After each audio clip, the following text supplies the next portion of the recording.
j'espère que tu as faim. Peut-être que c'est l'heure de manger au moment où tu regardes cette vidéo chez toi. Ou en tout cas, c'est sans doute l'heure de manger quelque part dans le monde. Et ça tombe bien, parce qu'aujourd'hui, je vais te parler de manger. Manger, c'est trop bien. Manger, j'adore ça. J'adore manger. Manger, c'est trop bon. En plus, enfin voilà, je veux dire, on est en France, le pays de la gastronomie. Enfin, je veux dire, c'est tout ce qu'on peut faire avec de la nourriture. Moi, j'adore, on adore. On adore manger. Mais si nous sommes dans le pays de la gastronomie, on est aussi dans le pays de l'obésité grandissante et du plan national nutrition santé qui prétend nous protéger de l'obésité grandissante et de toutes les maladies qui y sont liées, en nous disant certaines choses vraies, comme le fait qu'il faille manger des fruits et des légumes tous les jours, mais d'autres choses qui ne sont pas tout à fait vraies, comme le fait qu'il faille manger des produits animaliers, de la viande, des œufs, du poisson, tous les jours aussi. Et je ne te reparlerai pas des 3 produits laitiers par jour, puisque j'ai fait il y a très très longtemps 3 vidéos pour te dire à quel point les produits laitiers, et particulièrement le lait de vache, c'est pour les veaux. Je te les mettrai, si j'y pense, dans la description. Et sinon, eh ben, t'as qu'à chercher sur la chaîne, dans les vieilles vidéos, tu vas retrouver mes vidéos sur le lait. Alors, on va parler de l'heure du manger parce que l'heure du manger, c'est une aberration en fait. C'est une véritable aberration. C'est des codes sociaux. Je comprends que ce soit pratique, que tout le monde prenne ses pauses pour manger à la même heure, mais c'est complètement contre-naturel, c'est contre-instinctif. Nous, ça fait au moins 1 an, je dirais que ça fait déjà bien 1 an, qu'on est en famille, quasiment tous les jours, à la Warrior Diet. Qu'est-ce que c'est que la Warrior Diet? La diète du guerrier. Voilà, la diète du guerrier, en fait la Warrior Diet, c'est un régime alimentaire qui consiste à ne faire qu'un repas par jour le soir, donc à jeûner pendant toute la journée et un peu à se baffrer quand même, à manger plus qu'à volonté le soir. Si nous on fait la Warrior Diet, si on ne mange quasiment jamais le midi, c'est pas parce qu'on applique la Warrior Diet, c'est tout simplement parce que on n'a pas faim. Et quelque part, le plus important, et le seul truc vrai, enfin voilà, qui doit te dire quand c'est l'heure de manger, c'est la faim, la vraie faim. Pas la sensation d'estomac vide, pas l'habitude de manger, parce qu'on a aussi l'habitude des 3 repas par jour. Enfin, je veux dire, moi j'ai été élevée aux 3 repas par jour, le petit déjeuner, le déjeuner, le goûter et le dîner. Enfin, je veux dire, c'était l'heure. Tu mangeais parce que ta mère, elle avait fait « À table, c'est vrai, c'est l'heure !» Et voilà, et du coup, ben, tu mangeais. C'était comme ça. Et c'est quelque chose que... C'est un peu difficile de s'en défaire au début, mais on s'en porte vachement mieux. Donc nous, on ne mange plus que le soir. Déjà, quand j'ai rencontré Johan, il y a un peu plus de 7 ans, il mangeait pas le midi. Il mangeait pas le midi, bah déjà parce que c'était un lève-tard. C'est quelqu'un qui travaille, enfin je veux dire, il est musicien, donc l'été notamment, il a des concerts tous les soirs jusqu'à pas d'heure, donc il risque pas de se lever à 7 h du matin. Et du coup, il mangeait pas le midi. Donc, et moi, à l'époque où je l'ai rencontré, c'était plutôt l'inverse. Genre, je mangeais le midi et j'avais pas faim le soir. Et il y a eu une courte période où, parce que voilà, le repas, déjà c'est un plaisir et puis c'est quelque chose de social. Je veux dire, c'est un événement social important, le repas en couple, puis le repas en famille, le repas entre amis. Le fait de partager sa pitance, de partager de la nourriture, c'est quelque chose d'extrêmement agréable. C'est quand même plus sympa de manger, ne serait-ce que des pâtes avec un copain, plutôt que de se faire une super bonne table tout seul. Enfin, à mon humble avis, de mon expérience, c'est comme ça. Même si je cracherai pas sur une super bonne table. Voilà, pendant une courte période, j'ai recommencé à manger le soir pour partager un repas avec lui. Ça n'a pas duré longtemps parce que je me suis vite rendu compte que manger le midi et le soir, c'était très très compliqué. Enfin, je veux dire, c'était pas bon pour moi. Et surtout que j'avais pas faim. Et que manger quand on n'a pas faim, déjà, on a vachement moins de plaisir, et puis ça entraîne des complications, quoi. Et notamment la perte de la faim. De la vraie faim. La vraie faim, déjà, elle va te dire quand c'est l'heure de manger parce que tu en as besoin. Elle va te dire, c'est là, c'est maintenant, c'est un instinct de survie. La vraie faim, c'est pas juste t'as l'estomac vide qui gargouille ou alors t'as senti une bonne odeur et t'as envie de manger. La vraie faim, c'est un truc qui te parle de ta survie. Moi, la première fois que j'ai rencontré la vraie faim, c'était il y a une dizaine d'années. J'étais dans une période un peu noire de ma vie, où je buvais trop d'alcool, je faisais trop la fête, je mangeais n'importe quoi, enfin j'étais étudiante quoi, ouais, j'étais étudiante. Euh, je fais un peu des généralités, il y a des étudiants qui ont une vie beaucoup plus saine que ce que j'avais, mais voilà, bon, j'avais des relations assez malsaines avec certaines personnes, pas des personnes malsaines, j'avais des relations pas très saines avec des personnes, j'avais des problèmes d'identité, enfin bref, voilà, une adolescence tardive, disons. Et j'en ai eu marre d'être mal et de manger n'importe quoi aussi et de boire beaucoup d'alcool. Et du coup, j'avais décidé de m'enfermer chez moi, de couper mon téléphone, de fermer tous mes réseaux sociaux. Et j'avais décidé que je ne sortirais de chez moi que quand j'aurais vraiment faim. Et malheureusement, c'est tombé un dimanche. Donc, par chance, j'habitais dans la banlieue de Lyon à l'époque, donc j'ai pris le métro et je suis allée dans le centre de Lyon. Parce que trouver quelque chose à manger un dimanche en Ardèche, disons que l'été ça va, le reste de l'année, ben, faut pas avoir trop faim. Donc c'est vraiment la faim qui m'a poussée à sortir de chez moi, mais vraiment l'instinct de survie. Et donc je suis arrivée dans le centre de Lyon et le premier truc ouvert que j'ai vu c'est un kebab, ou un grec comme ils disent les Parisiens. Et je suis rentrée dedans, j'ai ouvert la porte, j'ai regardé ce qu'il y avait, et j'ai refermé la porte. Parce que là, mon corps m'a dit, c'est pas ça qu'il faut que tu manges, c'est pas ça qui va te nourrir. La vraie faim, non seulement elle te dit que c'est le moment de manger, parce que tu es à court de carburant et de constituants et que tu as des besoins, mais en plus, elle va te dire ce dont tu as besoin, ce que tu dois manger. Et c'est comme ça aussi qu'on reconnaît la vraie faim, c'est que quand on a mangé ce dont on avait besoin, déjà on arrive à satiété beaucoup plus vite, la satiété c'est très important, mais surtout après on n'a plus faim.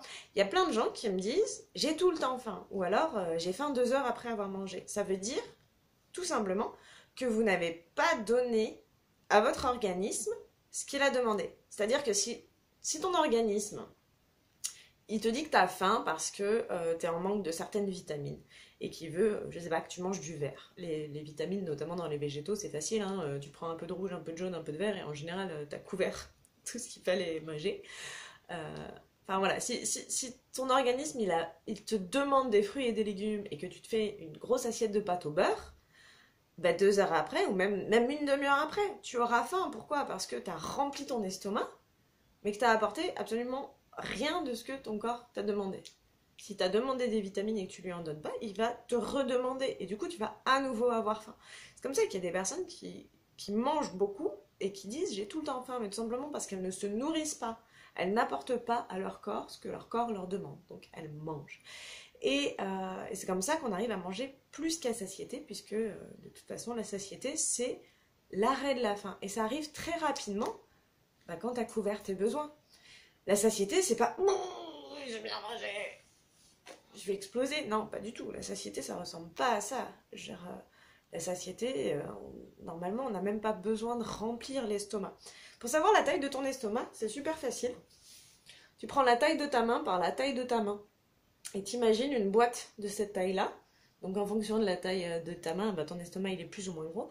Et en fait, on ne devrait pas manger plus que ce qui rentre dans une boîte comme ça. T'imagines? Alors, quand tu le mets sur une assiette, si tu te fais une grosse assiette, tu remplis plus que ça. Tu remplis plus que ton estomac. Alors l'estomac, évidemment, il peut se distendre, mais c'est pas une bonne idée de distendre son estomac. Et voilà, la satiété, c'est pas non plus finir son assiette. Ça, c'est quelque chose. Enfin voilà, j'ai été élevée aux 3 repas par jour, j'ai été aussi élevée à finir ton assiette. C'est un truc contre lequel je lutte encore, même si maintenant je commence à ne pas avoir les yeux plus gros que le ventre. C'est-à-dire que je me fais des assiettes qui en général correspondent assez bien à ma faim, mais c'est très difficile pour moi encore aujourd'hui de ne pas finir une assiette. C'est quelque chose qui est un peu programmé, qui vient de mon enfance. Et c'est quelque chose que Johan n'a pas parce que lui, il a pas grandi comme ça. Hein, il avait le droit de pas finir son assiette. Et, euh, et je te jure, ça m'énerve des fois. Il a plus faim, il reste genre 2 cuillères de riz dans son assiette. Et il me fait j'ai plus faim. Et il me laisse ces 2 cuillères comme ça. Et j'ai envie de lui répondre à chaque fois ce que ma mère nous disait. Le lave-vaisselle, il mange pas le riz. Même si on fait la vaisselle à la main. En fait, moi juste, enfin voilà. Si vraiment j'ai plus faim à la moitié de mon assiette, je vais pas me forcer. Mais si je vois qu'il reste un petit peu, eh ben j'ai ce réflexe, bête, hein, bête, de continuer à manger parce que il reste pas grand chose, je vais pas jeter ça. Ou je vais pas mettre ça au frigo. Donc voilà, c'est quelque chose contre lequel je lutte encore. C'est quelque chose que je lutte de ne pas imposer à ma fille parce que on a tendance à reproduire. Forcément, j'aurais tendance à lui dire de finir son assiette. Surtout quand il reste pas grand chose. Euh, ou alors quand elle a mangé une bonne assiette et qu'elle me dit qu'elle en veut encore, je lui dis t'as quand même mangé une bonne assiette. Tu vois, j'aurais tendance à vouloir contrôler sa faim alors que elle est beaucoup plus proche de la faim que de l'envie encore. Elle n'a pas été programmée encore. Voilà. Et Joline, elle vit très bien la Warrior Diet. N'envoyez pas tout de suite les services sociaux à la maison. Hein, je veux dire, ma fille, quand elle a faim, je ne l'affame pas. Si elle a faim le midi, je la nourris. Mais la plupart du temps, elle ne mange pas le midi et ça va super bien. Et elle ne mange pas le midi juste parce qu'elle n'a pas faim. Et, et d'ailleurs, depuis qu'elle fait la Warrior Diet avec nous, elle a rattrapé les tailles de vêtements.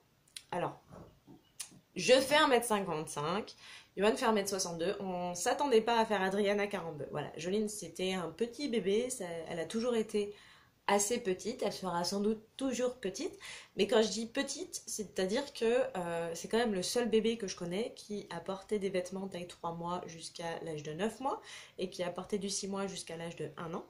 Et pour une simple et bonne raison, c'est que je l'ai allaité 33 mois et que l'allaitement, pour moi c'était à la demande et que c'était un peu beaucoup tout le temps. Voilà, le fait d'allaiter, particulièrement pendant longtemps, quand c'est à la demande, c'est pas 3 fois par jour. En général, c'est plutôt 6 ou 9 fois par jour. Et la nuit aussi. Enfin, voilà. Et du coup, souvent on me dit, si elle mange pas 3 fois par jour ou des trucs comme ça, ta fille elle grandira pas bien. C'est complètement faux. Il se trouve que les hormones de croissance sont sécrétées plus particulièrement pendant les périodes de jeûne. Donc le fait de faire plein de repas, et notamment quand je l'allaitais de faire 9 repas par jour, elle était quasiment jamais en période de jeûne et du coup elle ne grandissait pas. Et depuis que l'allaitement s'est arrêté, parce qu'elle a voulu, enfin parce que c'était le moment, elle voulait plus téter, et qu'elle mange, du coup, qu'elle a mangé après uniquement quand elle avait faim, aux heures de repas d'abord, et puis maintenant avec nous, voilà. Bon, il y a des fois où elle a faim le midi, je la fais manger le midi. Des fois, elle a pas faim le midi, je la fais pas manger le midi. Si elle a faim à 17h, je lui fais manger à 17h.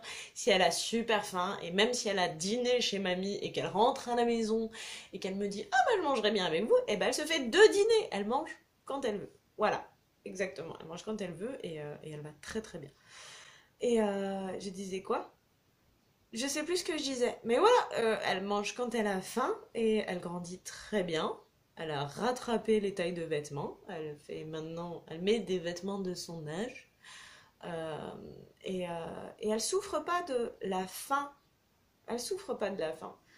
Sinon, elle le dirait et on la laisserait pas souffrir de la faim. Un enfant, il va jamais se laisser mourir de faim.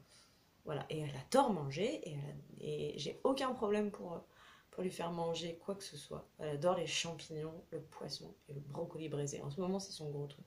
Donc voilà, elle connaît la satiété vraie. Elle sait quand il faut arrêter de manger. Et des fois, elle a plus faim et j'essaye de me retenir de lui dire de finir son assiette. Voilà. Et quelque part, je te souhaite d'avoir faim et je t'invite à faire un jeûne et à redécouvrir la vraie faim. À savoir vraiment ce que c'est, parce qu'une fois qu'on a redécouvert ça, on a un autre plaisir à manger. Il faut savoir que c'est comme tout dans la vie, le fait de couvrir un besoin plutôt que de satisfaire une envie, c'est un plaisir qui est encore plus important. C'est pour ça aussi qu'on est un peu minimaliste à la maison, c'est parce que on n'a pas le même plaisir quand on a couvert un besoin. Et véritablement, manger, se nourrir, plus que manger, se nourrir, c'est un plaisir incroyable quand on a vraiment faim. Voilà. Donc je te souhaite bon appétit. Voilà, je te souhaite d'avoir vraiment faim, je te souhaite un bon appétit, je te souhaite de manger des bonnes choses que tu as envie de manger au moment que tu as envie de manger. Je sais que c'est compliqué socialement, voilà. Nous, on a cet avantage de pouvoir manger un peu quand on veut, quand on a envie, quand on a besoin. Socialement, c'est sûr que ça représente parfois quelques problèmes. J'ai le souvenir d'une fois où j'avais une copine, Clémence, à la maison, et que le midi, elle nous a un peu regardé comme ça en mode on va manger ou et voilà, on avait un petit peu oublié de la nourrir, la pauvre, voilà. Il faut pas que quelqu'un espère manger chez nous à l'improviste le midi, puisque on mange quasiment jamais le midi. C'est un peu compliqué, voilà. En famille, les dimanches midi, en général, il y a des invitations. C'est comme ça, c'est les familles. Mais, euh, mais voilà, même si socialement j'ai conscience que c'est compliqué, c'est quand même très important de suivre tes instincts.